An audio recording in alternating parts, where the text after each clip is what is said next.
Records are there to be broken, and Max Verstappen did just that in Mexico City when he took an unprecedented 16th win of the season. Max Verstappen into the Fora Sol, taking the adulation of 30,000 fans. He's about to take the all-time season win record. He held it before at 15. It's going to be the sweetest 16th victory of the season for Max Verstappen. Max Verstappen wins the Mexico City Grand Prix.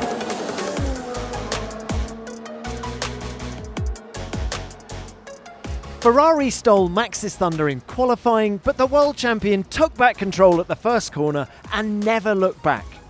Behind him, there was some stunning racing, giving us plenty to debrief here on F1 Nation. And joining me, Tom Clarkson, are Natalie Pinkham and former F1 driver and once upon a time a local hero in these parts, Esteban Gutiérrez. To start the show, let's hear from our winner, the man who can do no wrong this year, Max Verstappen. Max, very well done to you. From turn one onwards, this victory never looked in doubt. How did it feel from inside the cockpit? Yeah, I think that start definitely made it a bit easier for me in the first stint as well. Also because I was going to do a two-stop. So yeah, that of course gave me those extra couple seconds that would look great on the plot anyway if we would have made it happen. So yeah, just the tyres around here, it's always very hard to manage, but I think we had quite decent pace in them. Then, of course, we opted to box a bit earlier. And, yeah, I think also on the hard tyre, we were quite competitive, and I closed a lot of that pit stop back down. Yeah, I think the strategy was looking great, but then, of course, we had the red flag. So basically everything that we did, we could throw in the bin and start over. But then again, it was all about having a good start and try to keep the lead into turn one, which we did. And after that, it was just pace management to the end to keep the tires alive, looking after the car, the brakes, everything. It was two excellent starts from you this afternoon. Can you talk us through the first one? You got away very well. How nervous were you being three wide going into turn one? No, not nervous at all. I mean, it's not the first time that I've been too wide or three wide into turn one here. But also, I mean, we all trust each other. And of course, you are all on the limit braking into the corner. But then, yeah, of course, I saw on my outside that something happened. But yeah, luckily, on the inside, we could stay out of trouble. And Max, final one from me. Another record falls your way this afternoon. Sweet 16, your 16th win of this season. It's been 31 wins since the start of last season, which is as many as Nigel Mansell scored in his entire career. Just give us your thoughts, please. It's been another incredible season. I mean, the car has been unbelievable to drive in most places. So, yeah, when you then as a team work really well together and you try not to make too many mistakes over the whole season, then you can achieve something like this. So, of course, I'm very proud of the achievement. Because I think after last year when I won 15, I was like, well, if I can ever try and replicate something like that, I would be very happy. And now we are here with 16. So, yeah, just very happy with everyone's performance in the team, for the whole year, for not making a lot of mistakes. Esteban, first time we've had you on the pod. Sum up the year and the race that Max Verstappen's just driven. Yeah, I mean, what Max is doing in the position that he is maximizing everything he has, and it's just impressive to see. When you're a driver, you admire the capacity for other drivers that they have to perform at that level, in the same case as Lewis did in many occasions, in many years, as we all know. And today, Lewis did a fantastic race, and Max again showed that he is there to win the race no matter what place he starts. And even though he already won the championship, he's just putting, the same or more energy into the result and the races that he's doing. I know you're sitting here in your Mercedes kit, but I bet there's a little part of you that would love to drive that RB19, wouldn't you? Wouldn't you love to see how you would fare in that car? Of course. I mean, me personally, I would love to see myself driving the best car and the quickest car in the world. I did try the Mercedes championship winning cars. I had the opportunity to drive them. But it always comes to your mind when you're at the racetrack and you are here in Mexico as a Mexican. Of course, it comes to my mind that it would be nice to be driving the fastest car and win a race. Max really was inch perfect today. Just think about the two starts he made. Actually, that's a really good point, TC, because Christian Horner said to us on air today, really, starts have not been our strength. And it's difficult to find a weakness with Red Bull this year, but you'd have to say the one perhaps tiny chink in their armour has been their starts.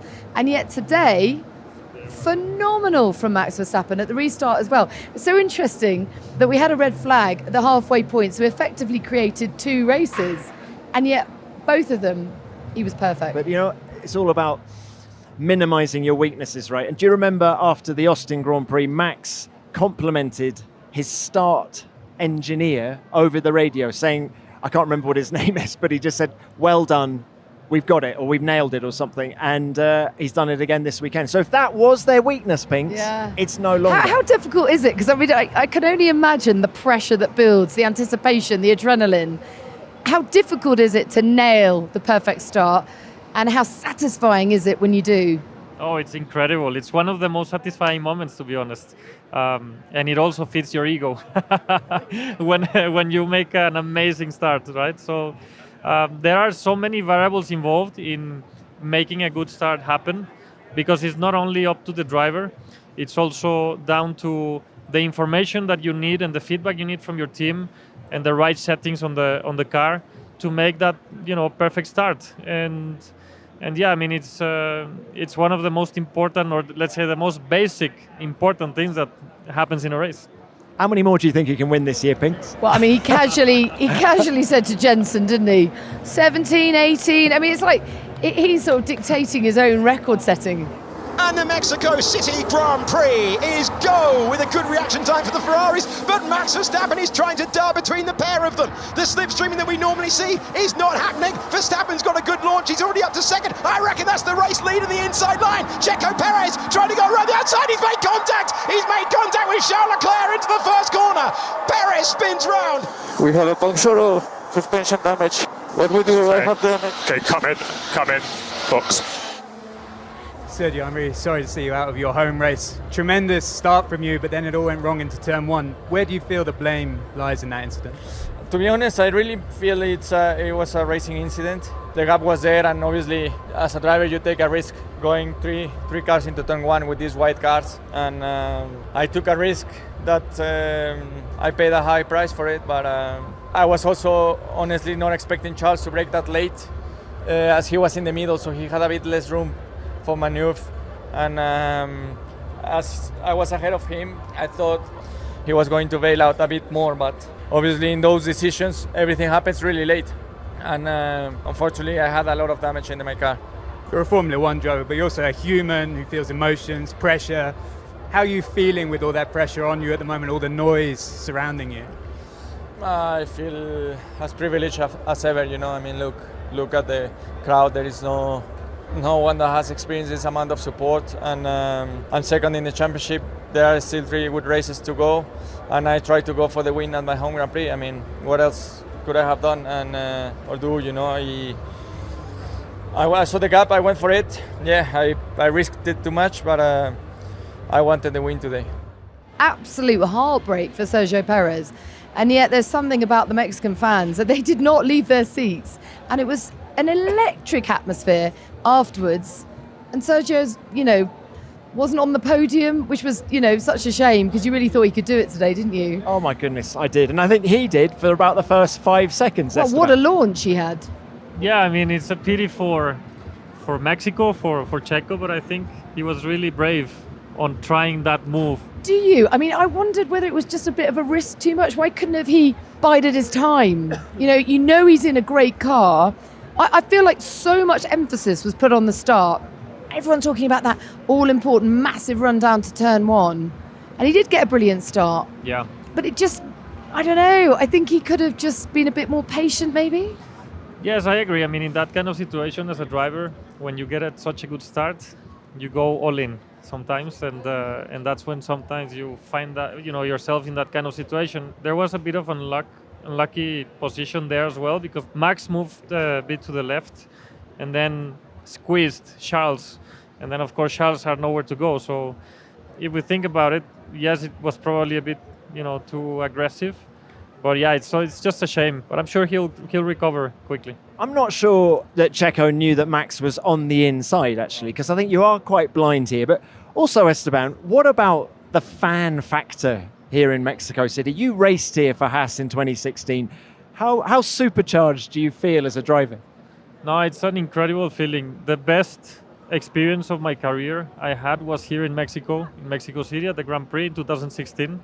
I'll tell you guys a story that I remember and I will remember forever. I was on the driver's parade. I don't think there's many tracks where you have so many people in like a stadium, right? So here we have the Foro Sol, which is maybe between 40 and 60,000 people. I jump out of my car because they were gonna do an interview for me in front of the crowd. And I wave my hand up in the air and 40,000 people start screaming my name and they all reacted to my hand. So the feeling and the goosebumps and the energy that you get from that is insane. And it's an experience that I will never forget in my life. It was a very special moment in my career. And I feel very grateful for having the opportunity to live such an experience. I bet. I mean, that is just incredible. We all felt charged by the energy this weekend, didn't we? Pinks, the grid. Oh, it was insane. I wonder what the answer is in terms of harnessing that energy, not being overwhelmed by it, but maybe not making rash decisions because of it. As you say, you can feel supercharged by that and perhaps not have that rational calm that you need at the start of a race. But, I can't criticise Sergio because he got a brilliant launch.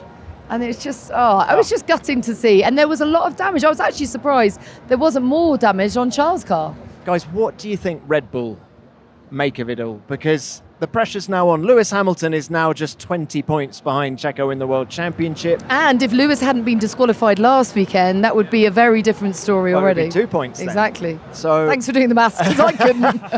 But I mean, Esteban, how important is it for Checo in that car to finish second? I think not only for Checo, but for any driver that is on the grid is crucial to perform.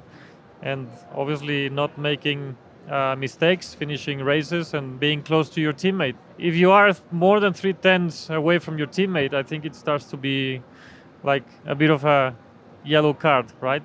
And I think it's for any driver in the grid. So I don't know. I mean, Red Bull keeps saying that he's confirmed for next year. We are both Mexicans. As a Mexican, I support him. As a team, not as much. I support Mercedes. He's sitting here in his Mercedes kit. Yeah. Is Checo now the most famous sports star in Mexico? Yeah, I think so. He's done really well. And being in a platform like Red Bull with a good car, achieving the results that he has achieved, representing Mexico, is certainly, a position that, he's maximizing and doing a good job not only on track, but also outside of the track commercially. Passion, drive, and patience. What brings home the winning trophy is also what keeps your ride alive. eBay Motors has everything you need to maintain your vehicle and level it up to peak performance. From superchargers, roof racks, exhaust kits, LED headlights, and more. Whether you're into speed, power, or style, eBay Motors has got you covered. With more than 122 million parts for your number one ride, you'll always find exactly what you're looking for. And with eBay Guaranteed Fit, your part is guaranteed to fit your vehicle every time or your money back, because with eBay Motors, you're burning rubber, not cash. With all the parts you need at the prices you want, it's easy to turn your car into the MVP and bring home that win. Keep your ride alive at ebaymotors.com. Eligible items only, exclusions apply. Across the line for second place comes Lewis Hamilton with the fastest lap on the 71st and last tour to take another podium. A great result for Mercedes. Yes, guys. Yes. Oh, I'm so happy with that, man. Thank you so much for the great pit stop, great strategy. Typical weekend, but to come away with good points, that's mega. Thank you. Lewis, fantastic. Now we just need to give you a car that can win. We'll get there.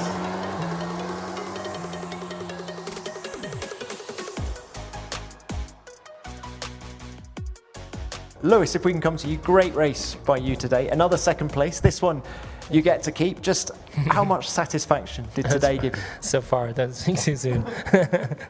But congrats to Max. Great day. I was not expecting to be up here with these guys. Difficult weekend it started out, but I just kept my nose clean at the beginning of the race, and then just really trying to manage the tyres and maximise and progress forwards. And when I noticed that I had the pace on Carlos, and with the undercut, it really worked quite well. So the team did a great job, I think, with strategy. And then, of course, the red flag probably played into our hands in terms of getting onto the fresher tyre at the end. But I didn't know whether or not the medium would make it that long. I was trying to see if I could close the gap to Max, but he was long gone, and I could only just about equal these times. So, but great result for the team. Really proud of everyone. Given that you weren't that happy with the car during practice, where was it better today? What have you changed? Didn't change really. Well, we didn't change anything obviously since qualifying. I think the car is just quite peaky in qualifying on light fuel.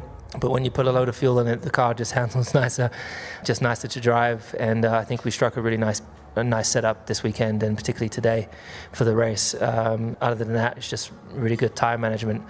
So I generally enjoyed it. It's not the most physical of races, being that you can't push all the way. You're saving.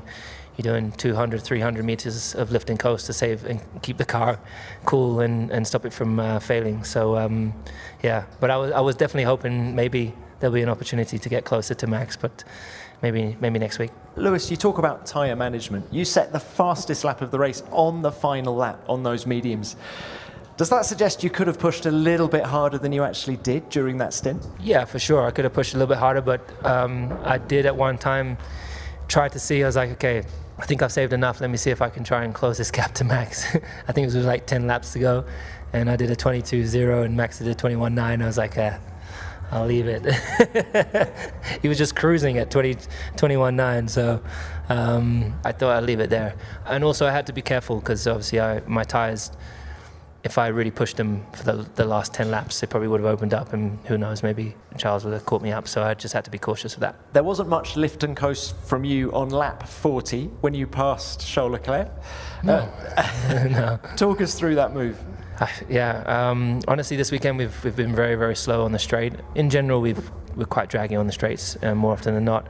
But this weekend, like yesterday, we were losing like 2.5 tenths just into turn one before we even start braking. So these guys were very slippery on the straights. So trying to follow closely through turn 16 and 17 was really the only way that I could get close enough and have an opportunity to make the DRS impactful. And I was finally, pressed every button on the steering wheel in maximum power. And I didn't know how far across he was going to go, but I, in a split-second decision, decided to go to the right. It was just enough space there, but Charles was really fair. Yeah, great racing. Lewis having that pace on the race was just incredible. I mean, the race that Lewis did was really, really great. And that pass on Charles Leclerc. Oh, it was beautiful, wasn't it? I mean, 235 miles an hour. He's done 320-odd races. It was balletic. It was stunning to watch. It was like choreographed. Just utter commitment, wasn't it? That's what we love to see in Formula One. That's what those are the kind of overtakes that we want to see. I agree. Tell us a little bit more about the progress that Merc have made in the last two races. The new floor came last week in Austin. Lewis finishes second on the road. Obviously, it gets taken away for the plank infringement, but it feels that you now have the second fastest car in Formula One. Maybe not over one lap. Ferrari have proved that, but over a race distance, you're second to Red Bull. And as we know, what does one lap matter if you can't convert it to a win in the race? Good. I mean, that's what's so disheartening for Ferrari, isn't it? Great, well done, you put it on pole, but what does it mean? Yeah. I mean, fair enough. If you start at the front, you get an advantage. Anyways, if you don't have a great pace, if you are in a position where you can protect. But, Mercedes as a team, the whole team is very motivated and they're working really hard to close the gap to Red Bull. We have made very good progress, so everyone in the team is really pushing and looking forward to, to the next couple of races. Mexico is an outlier because of the altitude and the characteristics of the circuit. It's pretty difficult to judge, our performance, let's say, relative to our competitors here and how it will be for the rest of the season. So I'm really looking forward to see how we perform in Brazil. One thing about Lewis's tyre management in the race today, he seemed nervous at the restart about whether he could make the medium tyre last. He then goes and sets the fastest lap of the race on the final lap, which suggests that he maybe could have pushed a little bit harder throughout that stint. Would you agree? Lewis is very strong in that kind of situations. And I think he says some things to kind of like let it out of his system. It's not necessarily meaning that that's what he believes, but it's just like getting that out of the system. And if I would be in his position, it's like a psychological process to try to increase or maximize your situation. And he's done that a couple of times in his career, where sometimes he makes an indication and then he does totally the opposite, and he's like mega and doing the fastest laps and incredible stints. And I think today was a good example of that. The trouble is you can't keep doing that because people read through. They see through it, don't they? Well, I think people are. Well, they are. I mean, they're like, come on, give us a break. But he is a master, though, at tyre management. Look at the difference between him and George in that final stint. George said his tyres fell off a cliff and Lewis managed to hold them in there. His tyre management, his brake temperature management, engine temperature management, all of those variables, Lewis is thinking on every detail, and he's really good at that. That's so interesting, because I wonder in layman's terms how much of a difference a driver can actually make to all of the above, and clearly they can. Yes, massively, especially in a place like Mexico where you gain a big benefit if you manage it well. That's why very often you see cars taking air and not taking the toe, because you want to make sure your brakes don't go too far high. And you have to time that properly, because you could obviously not get the benefit of the toe, but you could get more benefit by having your brakes in a much better stage, or your engine, and so those variables come into play. Charles, coming to you, your fourth podium of the year. Very well done to you. In terms of the win, was there any coming back after what happened at turn one? I mean, we broke part of the front wing into turn one, and then on the radio they told me that we were lacking, I think, 10 or 15 points. But to be honest, I managed to drive around it, and it didn't feel too bad. So that was positive. Of course, it's never ideal to lose so many points, downforce points into turn one, but it's like this. And then we managed to do a good race from that moment onwards. But of course, it compromised a little bit our race. Can you talk us through what happened at turn one with Checo as well, from your point of view? He says it's a racing accident. What's your thought? I think exactly the same. I mean, I had nowhere to go. I tried to stay on the right as much as possible, as close as I could to Max, but unfortunately there was no space anymore for me to be any more to the right.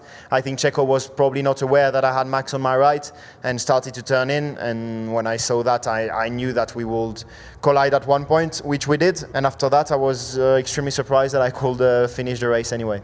So given that, are you very pleased to be on the podium? Very pleased is not the word, because yesterday was again a really good day, a really good Saturday, really good pace in qualifying, but then we don't quite have the car to win races on Sunday, so that's where we are going to try and put all our effort into for next year in order to be better the Sunday.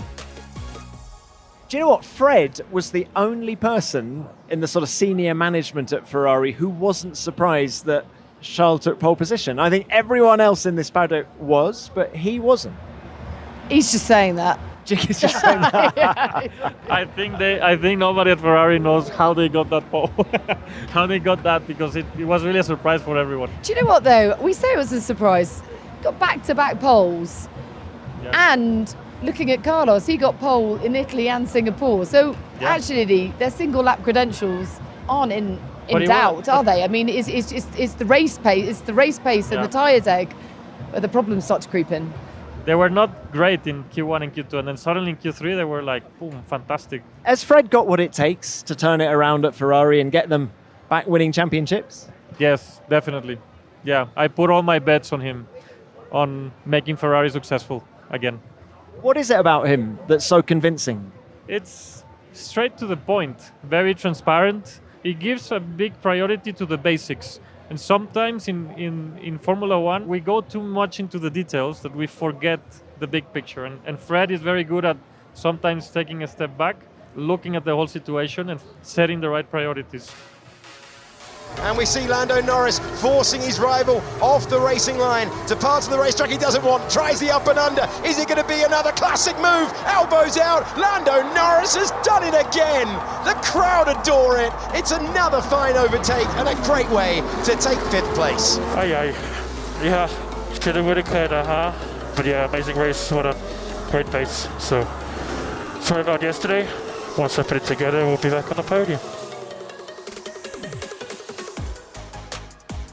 Both McLarens came home in the points, but the pace of Lando Norris in the second half of that race must have left the team feeling that it was an opportunity that had gone missing. I caught up with Andrea Stella, the team principal, to give us more. Well, Andrea, I'd love to know what you're thinking after a race like that. Such a brilliant race by both of your drivers, but particularly Lando. But are you also feeling that was an opportunity gone missing had he started higher up? Yes, we have the feeling that we missed a bit of an opportunity because the pace of the car was strong. In a way, it was stronger than we would have expected or we could expect given the characteristic of the track. But once again, this is same as Austin. So we are now trying to figure out whether we have genuinely improved the car even in this kind of bumpy tracks which require a lot of traction. At the same time, in reality, our feelings is not about the missed opportunity, but it's about the recovery. After a difficult Saturday, especially on Lando's side, where because of issues we were out in Q1, it was important really to regain the positions where he belongs and to do it in the way he did it today. What I said to Lando is like, not only I think this is one of your best races, but I think this is one of the best races from a driver that I could witness myself. Like, if you think 30 laps to go, he was P14 on the pit wall. We were thinking points have gone for Lando today. And then step by step, he overtook everyone at a track in which most drivers yesterday say it was so difficult to overtake. So remarkable performance by Lando. And it was also a strong performance by Oscar, who was the first time for him in Mexico. He drove a very solid race weekend. He had a damaged car as well in the final part of the race, but still managed to be competitive. So more a sense of like we are happy with the achievement today. Certainly, had we started at the front, we could have fought for podium once again. Can I just take you back to something you said about Lando's race? You said this is one of the best races I've been involved with in your career. So are we talking that includes races you did with Alonso, with Schumacher? Yes. You know, just overtaking, I think he must have overtaken 9 cars just in the final 25 laps. Cars that were, okay, little difference of tires here and there, but, you know, everyone on the same fuel, everyone restarting from a grid. Actually, Lando lost position. And even the initial part of the race, overtaking once again. So, you know, like, the race that comes to my mind is the Jensen race in Canada, you know, the one where he drove from the back to win in the race. I think this one, it doesn't lead to the same kind of outcome of a victory, but it's as remarkable, I would say. So does this give you loads of confidence going to Sao Paulo next weekend? Well, loads of confidence, I think, is, you know, would be a little unrealistic. It gives us a bit more confidence than we had before the start of this triple header, where we thought that fighting for podiums was out of reach. And then we find ourselves here, you know, like in Austin actually leading the race. And today saying, had we started more at the front, we could have been on the podium. So this is positive. At the same time, one reason why I say we are realistic, if you look at qualifying, we were half a second off pole position. So we definitely have work to do. We definitely have, in some respect, even some headache. But that's the nature of Formula One. It's complex. It makes it more interesting and gives you opportunities to create a competitive advantage. Great. Thank you very much. Good luck next weekend. Thank you very much. Lando Norris starts the race P17. In that second stint was unstoppable. By the second stint, I mean after the red flag, was unstoppable on his way to P5. Extraordinary. Yeah, he went P17 to P10, back down to P14. Of course, because he back pitted up to just P5. before the red flag. But also, he didn't have a great restart. He got swallowed up, didn't he? And I wonder how much better his race could have been had he had a better restart. But I think the red flag did sort of scupper him a bit, didn't it? I think he was not happy from his result in qualifying. He just got extra energy and just gave it all. And yeah, it was impressive how he managed the tires. And at the end, you know, the pace he had was pretty impressive. Because McLaren came into this weekend saying, oh, In fact, I've stopped believing racing drivers actually, because both drivers were saying, "Oh, this isn't going to suit our car." Alex Albon said the same about the win. I'm not sure they know. I think there's a few teams, Ferrari, McLaren, Williams, that genuinely don't know how they're going to fare from racetrack to racetrack, and it is so track specific. Look at Alex. I don't want to come off Lando for a moment, but can we just talk about Alex for a second? Alex was unbelievable in free practice, and then there's a slight temperature drop. Had a pretty shocking qualifying, and then he's able to pull it back to the points for the race. The tires are so sensitive to temperatures that if they fall off from that window, you have a massive shift on balance and overall performance. And if the driver doesn't get that confidence, then it really breaks you. And it's one of the things that happens on the race as well. The more the tire is wearing, the less rubber there is to generate heat in the tire. So it's like a cycle that, goes against you if you don't treat the tires well and you don't keep them in the temperature. The red flag, I think, really helped McLaren. They were saying that the cooler the track temperature, the better the McLaren performs, and it was at 46 degrees just before the red flag, and by the end of the race it was down to 34 degrees. So that definitely helped Lando, and maybe that went against Alex as the track, as it got cooler, maybe he struggled a little bit more. But I'm really fascinated by the season that Lando Norris is having, and his teammate Oscar Piastri, the rookie, first time here. Must be so difficult to be A, alongside Lando in that situation, but B, this is such a difficult technical track, as you've been saying, Esteban. But where do you rank Lando Norris in this grid of young chargers that we have now? Very highly, very, very highly. I mean, he's proven that not only once, but many times. And as a team, McLaren, the step they made in Silverstone, I don't remember in the last 10, 15 years a team making such a big step in performance. So it was great to see those kind of things, like big shifts on performance. We have Aston Martin that suddenly they are nowhere, and that's we can recognize how competitive is Formula One and how impressive it is in many ways. And Daniel Ricciardo, who will return to the points in Formula One with 7th position. Ricciardo giving a great result for AlphaTauri.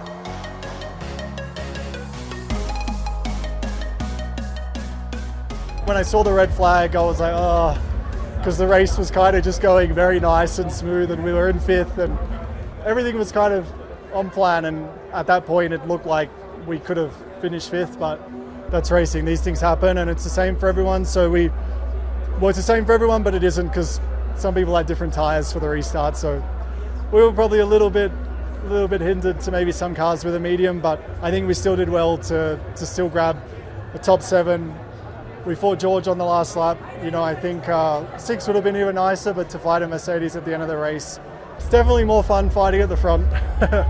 It's just feels better. Feels right, so happy with the weekend, and we'll try to keep this thing rolling.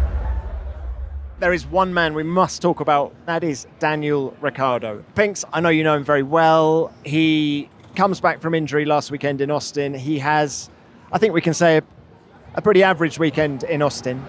Can I interject there, though? I don't think enough was made about the damage that he was carrying through that race, because I don't think he even knew the extent of it. The team certainly didn't. I get that, but I'm also thinking earlier in the weekend as well with the one-lap pace. But so he comes here, and from his first lap out, he was on it. And the juxtaposition of what he was doing versus what Checo was doing was all too obvious for us to see, really. But have you been surprised by Daniel? I haven't been surprised because, form is temporary, talent is permanent, and I think we all know what he's capable of. What the frustration has been for all of us who are supporters of him is he hasn't had the opportunity to show it. He comes back, gets the opportunity at AlphaTauri, breaks his hand. I mean, what are the chances? And then it doesn't prove to be a clean break, because initially he thought, like Lance, he'd be able to come back quite quickly. It was shattered. 7 breaks in his hand. So it's just been a strange time for him, hasn't it?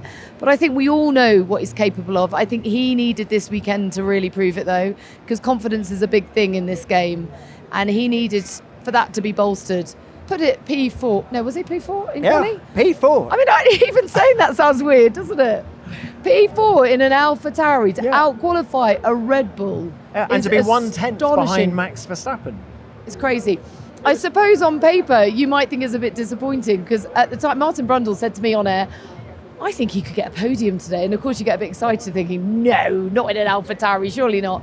So to finish P7, on paper you're like, oh, it's a bit disappointing. Got to remember that's their best result of the season. And it's not only about the absolute result, it's also about the pace he had on the race. It was impressive. But you can see the hunger that he has to get back into winning ways. It was like the 2018 spec Daniel, really, I felt. It was the first time we've really seen that from him, I think, since he was in the Red Bull. Do you know, there was an interesting question in the press conference on Thursday. I'm paraphrasing, I can't remember it exactly, but it was words to the effect of... You probably asked the question, how can you not remember? It was words to the effect of, it was a local journalist who said, Daniel, are you more of an entertainer or a racing driver? And I felt that somehow hurt him. I am a serious racing driver. Maybe it was a catalyst. I don't know, do you know what? It's so funny you say that because I saw a cutaway of him in the garage. So the camera's cut to him and he didn't break a smile. And normally he'd beam a smile and he's probably thinking, do you know what? I'm going to prove a few people wrong this weekend. I'm not a joker. The minute the visor comes down, I'm a ruthless racer. You just tap back into that. My God, he proved it as well. I'm just can't wait to see what he can go on to achieve in these last 3 races. The car has had some upgrades on it. It's consistent. It's fast. I think he's bringing the best out of Yuki. What a shame, though, about President Yuki and today. CEO of the Yuki Tsunoda fan club, Natalie Pinkham, by the way. I just think he's really cute, and I quite like it when he gets really angry on team radio. Because it's Must have enjoyed today, though. I know. No, I didn't, because I thought, oh my God, they're going to be off this massive points haul. To get both AlphaTauris into the points was a huge deal. And then he just goes for this move on Oscar. I was thinking, no, don't do it, He was Yuki. doing a great race. Having a great race. And then actually they beeped out most of the team radio because it was probably unusable because he just swears so much. No, he's a great character, and I think that's a nice dynamic between him and Daniel. Yeah, I think it works really well. And of course, that P7 bumped them up to 8th in the Constructors' Championship, having held the wooden spoon for most of the season. So that's great for AlphaTauri. Now, Mexico turned into a very difficult weekend for Aston Martin. Both of their cars retiring after what had been a very difficult weekend right from the beginning. Here's Tom McCullough, their chief race engineer. Tom, it's difficult to know where to start with this interview because after Austin, the message coming from the team was that you'd made progress in that race, yet this looked incredibly difficult from the word go here in Mexico. Yeah, definitely. We had a difficult weekend in Austin as far as it wasn't until the main race that we, having started from pit lane, tried some different setups on the cars, and we did come out of that weekend happy with the pace and the performance of the car at that track. You know, a week later we put the same car out on the track here, and really from the get-go we've lacked performance. Obviously a lot of low-speed corners here. And you know, we've struggled to give the car a car confident enough for the drivers to attack. As you've seen, Fernando spun 3 times this weekend, which is very atypical for him. You know, it's a tight grid, and if you're not getting the most out of your car, a track that isn't really suited your car, before you know it, it goes wrong pretty quickly. So yeah, really tough weekend for us. Plenty of good data for us to pick the bones through and try to bounce back strongly next week in Brazil.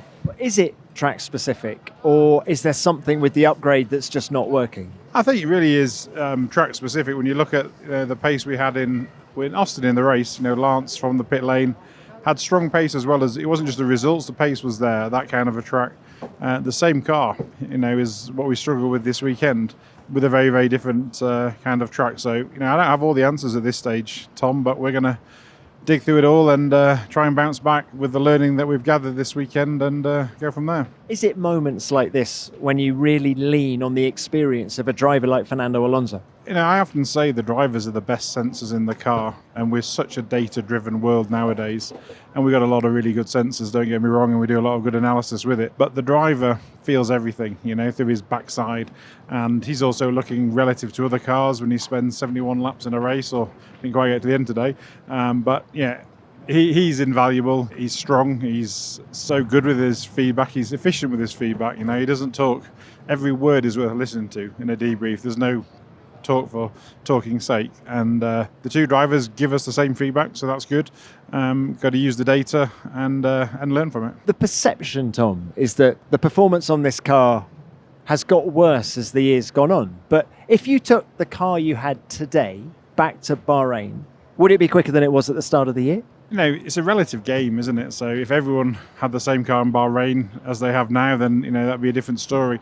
You take this car back to Bahrain, you know, it should be quicker. All our data is saying it should be quicker. You know, have we developed as much as some of the other teams? No, you know, and that's for us to look at and to understand and see how we can keep adding more performance to the car. Best of luck with that. Thanks, Tom. Cheers.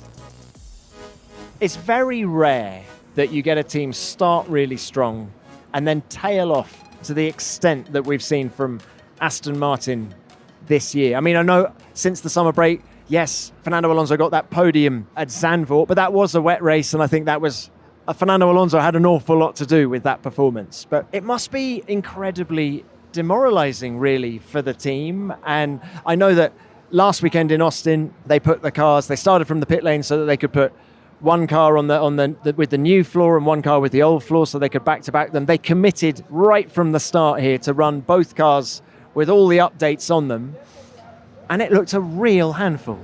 They keep getting mechanical failures. No, I think they had in Austin, they had here again. Sometimes they show good performance, but then they cannot really use that performance for a good result.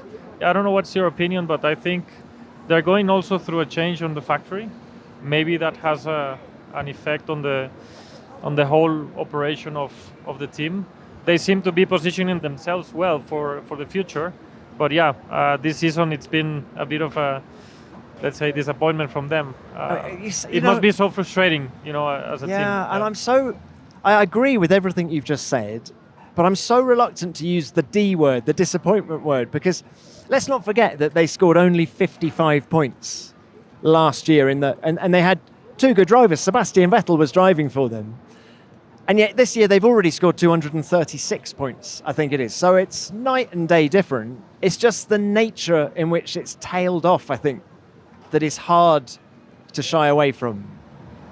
Yes, it's true. I didn't mean, you know, with the D word that they have been a disappointment. It's more like being in that position. It must be, you know, a tough challenge. I'm sure they will, you know, find their way and get back up, and, you know, hopefully in the last couple of races we'll see a very good competition between them and McLaren. Now, Pinks talked about Alex Albon a little bit earlier, but I'm fascinated by Williams at the moment because they haven't developed their car in ages. They're a team in transition. It's worth saying that Pat Fry is joining them this coming Wednesday, actually, in a very senior technical role, so that will help steer the ship. I think Pat is even coming to Brazil next weekend. But what do you make of Alex Albon, first of all? The race he drove today to P9, but also the season he's had. Alex seems to have found a good balance in his life overall, and he seems really stable and very reliable and very consistent as a driver, and also quick. So it's quite nice to see. There's also another element on the Williams ecosystem that I give a high importance. That's James Vowles. James was at Mercedes, as we all know, and he's a very, very good professional for that position that he took at Williams, and he's making a great difference. James is a smart cookie, isn't he? Of course, you work with him here at Mercedes. Yeah, he's really smart. He's great at, execution and putting the right priorities in place.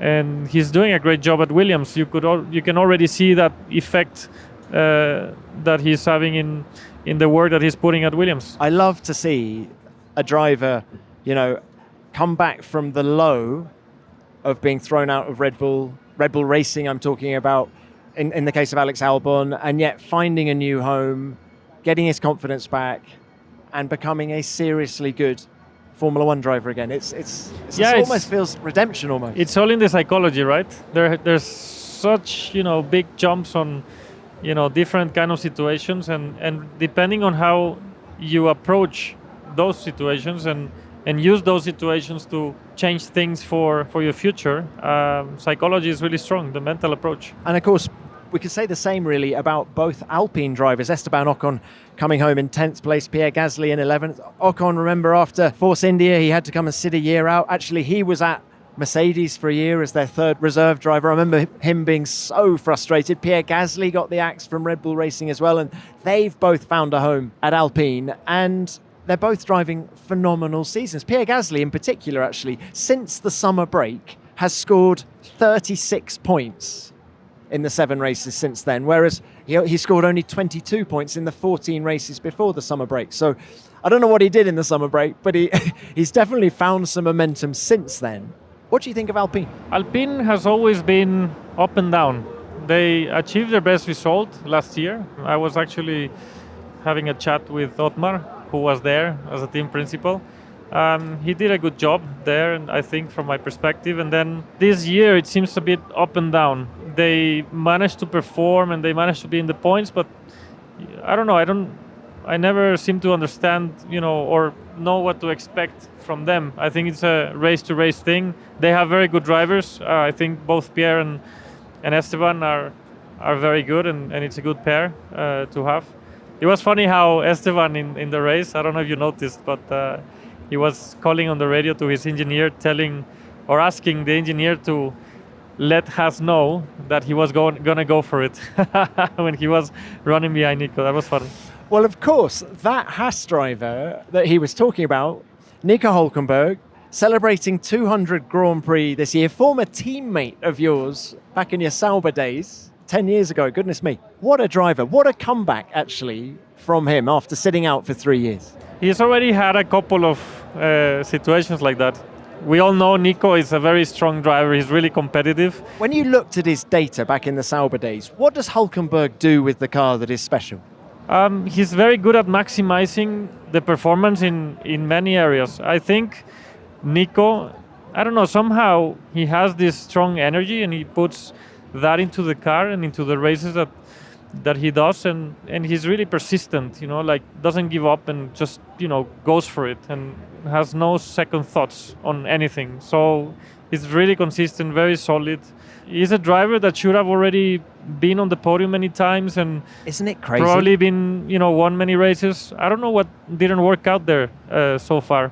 Maybe we will see him on the podium, hopefully. Well, he's had a bunch of fourth places, but every time a podium has come sniffing, it hasn't happened for whatever reason. And I think of Brazil 2012 when he went to overtake Lewis Hamilton for the lead and they ended up making contact. So, of course, he didn't win that race. Then there was a chance of a podium, I think, at Hockenheim in 2019 in the Renault, and spun out of that. It's just... Yeah, he had those opportunities. Yeah. And it's probably in that moment where you can make the difference. And some drivers do, and some others don't. And it's handling that pressure. So the top 10 look like this. Max Verstappen took win number 5 here in Mexico City and his sweet 16th of the season, that being a new record, of course. Lewis Hamilton was second and Charles Leclerc went from pole to third. Carlos Sainz was fourth in the second Ferrari, and Lando Norris drove that stunning race from P17 to P5. George Russell was sixth in the second Mercedes, with Daniel Ricciardo giving AlphaTauri their best result of the season in seventh. Oscar Piastri was 8th in the second McLaren, Alex Albon 9th, his second consecutive points finish, and Esteban Ocon rounded out the top 10 in 10th. In the Drivers' Championship, Max Verstappen now has a whopping 491 points. That's 251 clear of his teammate Sergio Perez in second. Lewis Hamilton is third, 20 points further back. And then come Carlos Sainz and Fernando Alonso in fourth and fifth, both tied on 183. Lando Norris is sixth on 169, with Charles Leclerc now just 3 points behind Norris in seventh. George Russell is 8th, Oscar Piastri is 9th, and Pierre Gasly is 10th on 56. In the Constructors' Championship, Red Bull have 731 points. That's 360 clear of Mercedes in second place. The fight for second is close, however, with Ferrari in third place, just 22 points behind Merc. McLaren have consolidated their fourth place, now 20 points ahead of Aston Martin in fifth. Alpine are the Lone Rangers in sixth on 101 points. Williams are seventh on 28. And AlphaTauri are the big winners here in Mexico, jumping from 10th to 8th on 16 points. Alfa Romeo are 9th, and Haas are 10th with 12 points. Well, guys, it's been great to chat. The party vibe is still going on. As ever, we need to state our driver of the day. Lando Norris got the vote on the telly. Any advance on Lando? Natalie Pinkham. The thing is, I'm going to sound biased, but I want to say Daniel. I Why also not? think Lewis, though. I mean, I think Lewis had a great... I give it to Lewis. Well, of course you do. It's crazy, though, when you've got Max Verstappen breaking records, that we're not picking Max. But, perhaps you have to go for an alternative now and again. Why Lewis? The way he managed the racecraft, he made an incredible overtake, and the pace he had, a lot of control. Yeah, everything. I think one of the best races he's done this year, right? Well, you could tell by his reaction as well. He was pumped on the podium. He was, and already you could see that from Austin. So, I love seeing a smiling Lewis. Yeah, it's great. He's buzzing. He's a mega driver.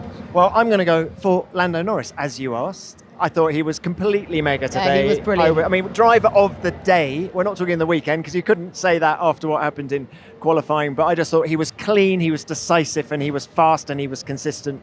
Everything that we know Lando Norris can be. And do you know what he said his favourite moment was? Overtaking Daniel. Of course, they're mates, right? That was close though, wasn't it? Ooh. Do you know what? We did see some good overtaking in this Grand Prix, whether it was Lewis on Charles Leclerc, that move, Lando on Daniel. There was just plenty going on. The only one that wasn't so good was Checo at the start. What a shame. What a shame.